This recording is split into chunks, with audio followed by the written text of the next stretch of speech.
Chapter 12. Shuichi! I yelped, confused. He moved me into his lap and rested my head on his shoulder while he wrapped his arms around my torso. I was so intrigued by his mood change. I couldn't tell if he was acting this way just because he was sleep-deprived, or if it was just because of how he was still not fully aware of what was going on yet. Wait, those are kind of the same thing. Either way, I wanted to figure out, or even just embrace this moment, because he is so cute right now. I can't let this go to waste. So, sleep-deprived Shuichi? Are you secretly touch-starved and you're using me to fulfill your special needs?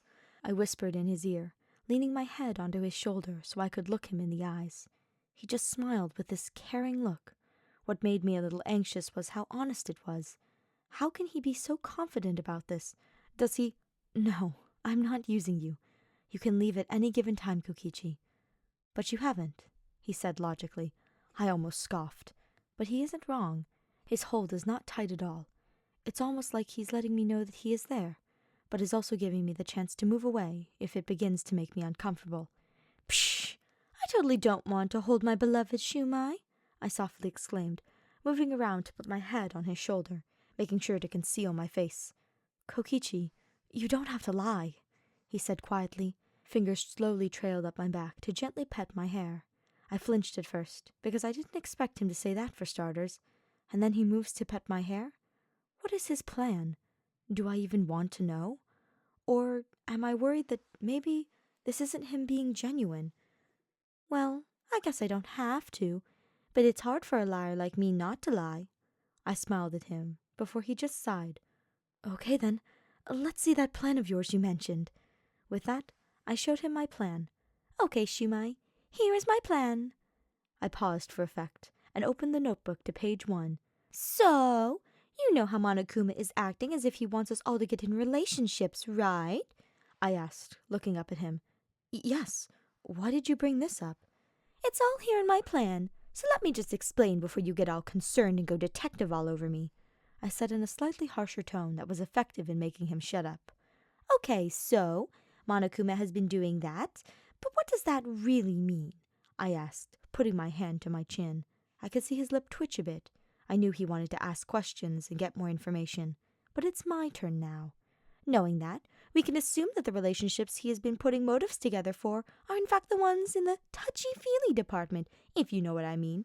Further, knowing that it is in fact Monokuma behind this, it means it must be in a sexual manner. So the solution to getting out of this game we have been placed in is— I paused for effect. I had to keep myself from laughing, because while this is a logical solution to the problem, it is definitely something that will make him flustered. Sex, I said before his face inflamed. I laughed a bit and kissed his cheek. Or marriage. I laughed again when his face was angry while he was still embarrassed. Hilarious.